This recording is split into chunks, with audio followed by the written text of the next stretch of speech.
Welcome back for another tips and tricks video. Today we are focusing on creature buffs and debuffs, which are an extremely important aspect of the game and can turn any ARK encounter in our favour by the flick of a button. Whether it be buffing our players and tame creatures' damage output, damage resistance, or increasing our XP gains. Here are 20 creature buffs and debuffs every ARK player needs to know.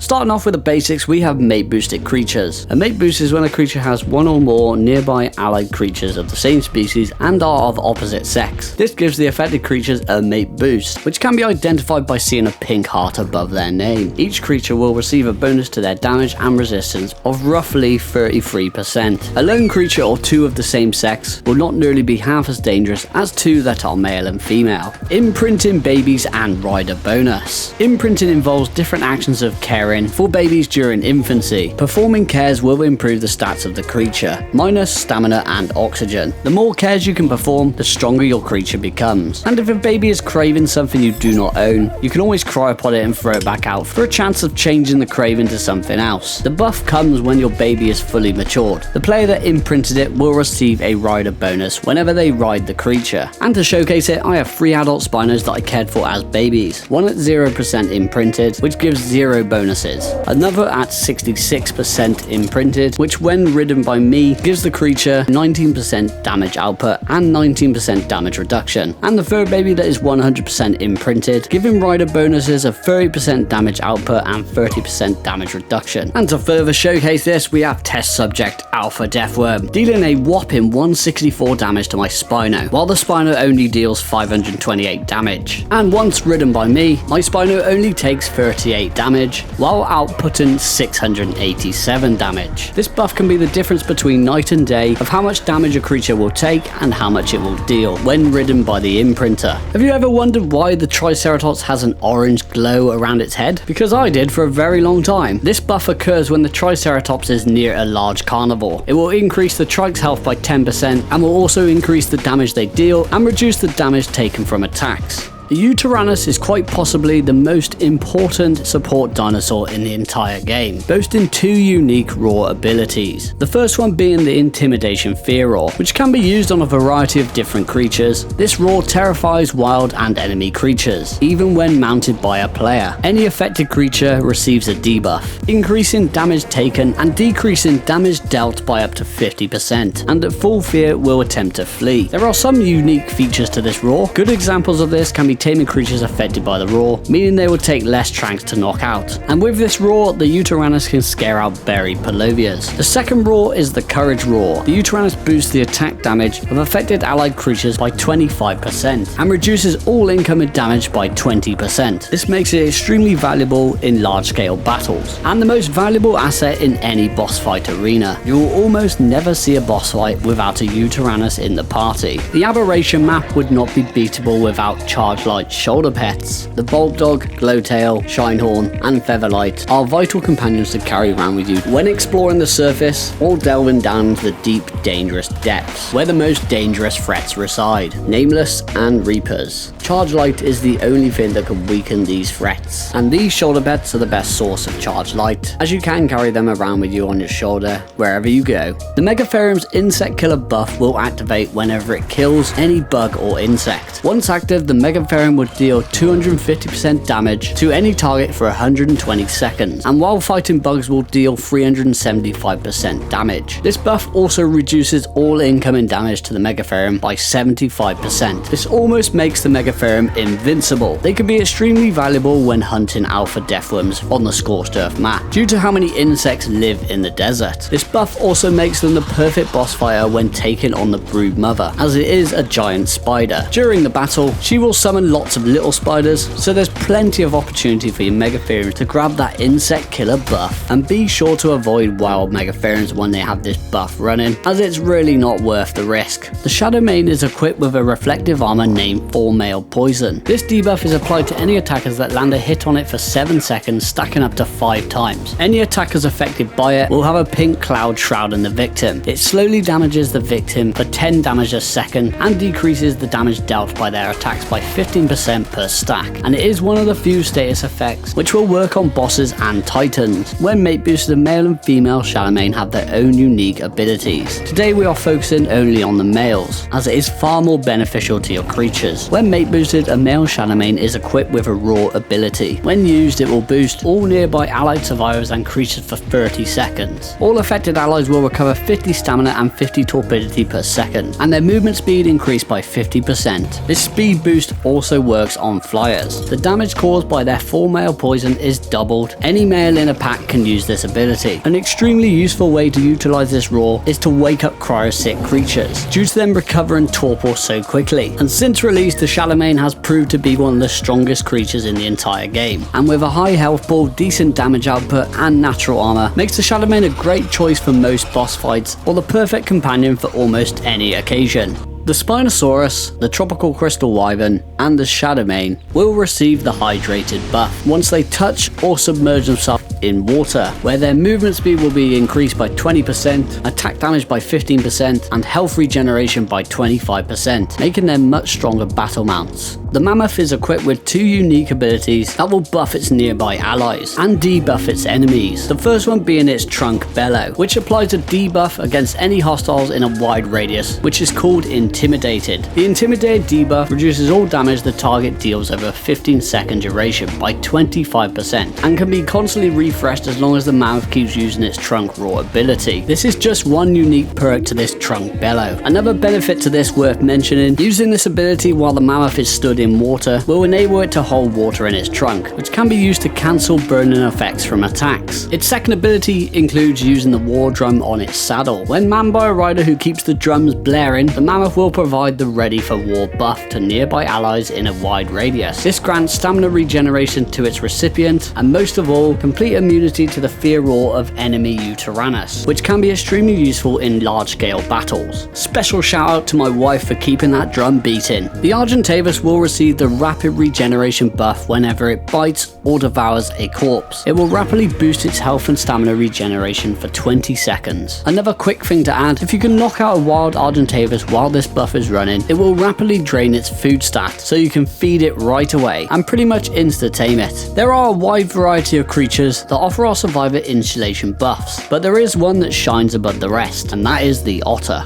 They are one of the most valuable shoulder pets in the game, as you can put them on your shoulder and wear them like a scarf to keep you extra warm in those super cold places. For every 100% melee damage the otter gains, it will provide approximately 75 hypothermic insulation and 34 hyperthermic insulation. Who even needs clothes when you have an otter? The otter and Dimetrodon are also great egg incubators if you ever want to use them for that purpose. Their ability to incubate eggs is affected by their melee damage. Be sure to tame higher levels, as their melee damage will be higher. The Stegosaurus is equipped with 3 different plate modes, which when activated will offer a variety of buffs to the Stegosaurus and debuffs to attackers. Hardened plate mode will reduce all incoming damage to your Stegosaurus by 50%. This will make them an absolute tanky beast, and still remain to be one of the best turret soakers in the game. This mode also boosts wood harvesting. Heavy plate mode will apply a slow effect to any attackers when attacking with the Stego's primary tail attack, and will also boost thatch harvesting. Sharpened plate applies an armor penetration effect when attacking with the primary tail attack and can pierce saddle armor, therefore dealing more damage. This is also the best mode for harvesting berries. The saddle will also protect the rider from being picked or from being dismounted by annoying dismount creatures. And finally, quite possibly their most devastating attack, the alternate tail whip attack. And with a bit of precise aiming, can impale survivors or any creature below a drag weight of 550. The Stego will temporarily immobilize and impale them, causing a debuff to the target, inflicting a type of bleed that drains health and stamina at an accelerated rate. The creature has to be below a certain amount of health for you to be able to impale them. Once your crosshair turns red, the attack is ready to use. This attack is also the easiest way to kill the Forest Titan from the Extinction map, as for some strange reason the Forest Titan only has a 350 drag weight, so you can use this attack to drain its health at a rapid rate and kill it with ease. After petting a Lystrosaurus, it will boost all XP gains for nearby creatures by 1.35. Any affected creatures will have this symbol above their name. This can be extremely useful when leveling up creatures in the comfort of your own base. Admittedly, they're not as beneficial for a solo player playing PvE. Personally, I think they work best in a PvP setting, where you can unclaim a bunch of unwanted babies, pet your Listro and kill them all off for all that glorious XP. In a PvE setting, I have the most success with tribe mates. We'll have one sit on the creature and the others will craft structures and items. In this instance, we're crafting up a bunch of narcotics, and if you're on a server with friendly fire enabled, have a tribe mate sit on the creature and another slaughter a bunch of babies. Poor babies. Nashed is a status effect debuff that a variety of creatures have access to. There are multiple versions of Nashed, all of which drain a maximum of 5% of the target's health over the duration. The Thylacoleo, the Megalodon and the Deinonychus have the strongest bleed attacks, so let's quickly explain them. The Thylacoleo is probably the most popular pick out of these three. Their bleed attack will last for 5 seconds and of course will drain 5% of the target's max health. This makes them exceptionally good at killing creatures with high health pools. A good example of this is the Titanosaur. They can be easily farmed for XP. Remember to get the last hit in on whatever you want to level up. If the bleed kills the creature, you will not get any XP. The Deinonychus has the most unique bleed attack out there, as it is the only bleed attack that can be used against bosses. The bleed drains 0.3% health over 7 seconds and can be stacked up to 5 times for a total of 1.5%. This is also the only bleed that will stack against creatures that inflict the Nash debuff. And finally, we have the well and truly underrated Megalodon, which will also bleed out their target's max health over the period of 5 seconds, making them capable of taking down aquatic creatures far larger than themselves. This will lead us nicely onto pack leader and pack buffs. There are a wide variety of creatures that receive pack bonuses, so let's focus on the strongest and most popular pack buffs. The Allosaurus has 3 pack members per pack. The Allosaurus with the highest level will be the pack leader. Pack leaders will always be identified by having a glowing orange aura around their body. The pack leader will have an increase of damage by 50% and reduced damage taken by 25%. The alpha of the pack will also have access to Nash with their secondary attack, but packs will merge together when there are more allos, which will give the group multiple alphas in the pack. Raptors, when in a pack of 3 or more, the pack leader can temporarily vocalize a call to its mates, which will give the pack a buff for 45 seconds. It will increase the damage they deal and reduce the damage they take, while boosting the leader's stats even more so. Clever girl.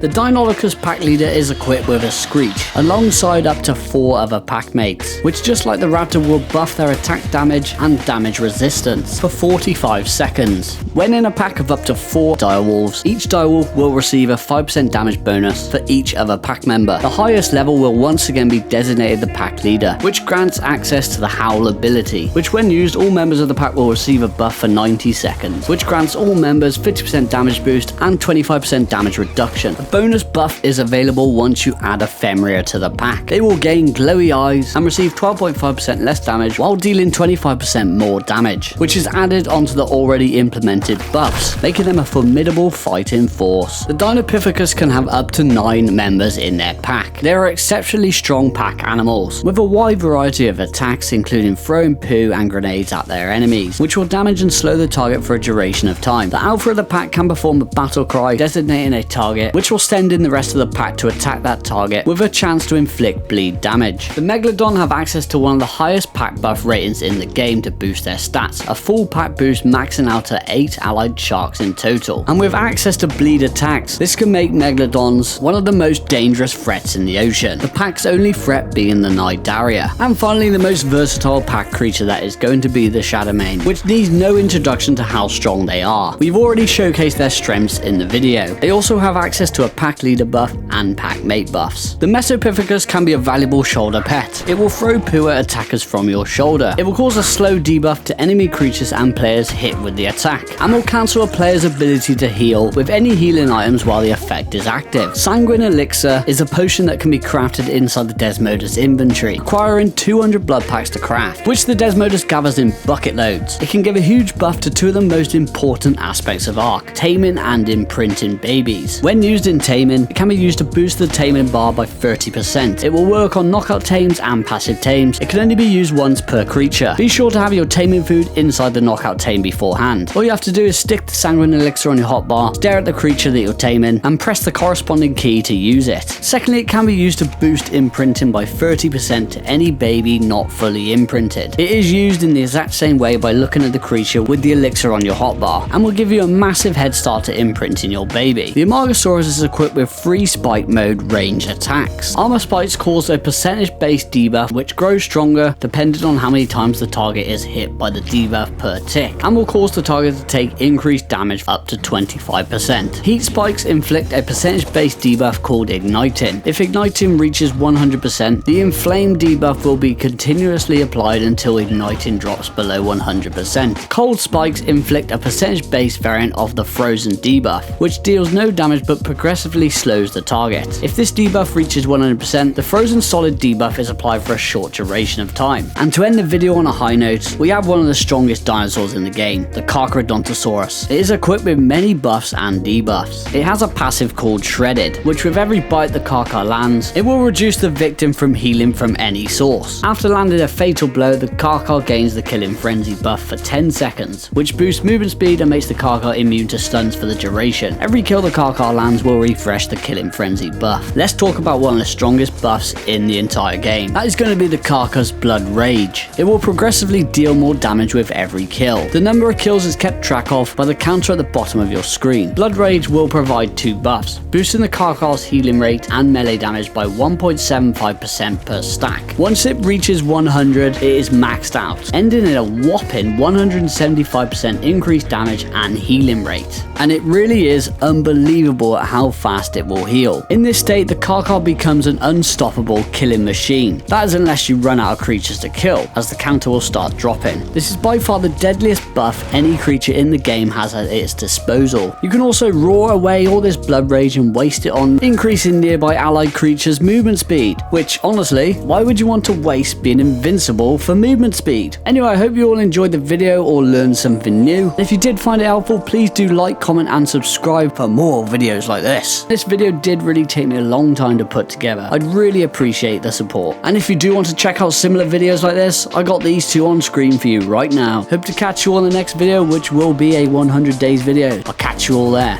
Take care, goodbye!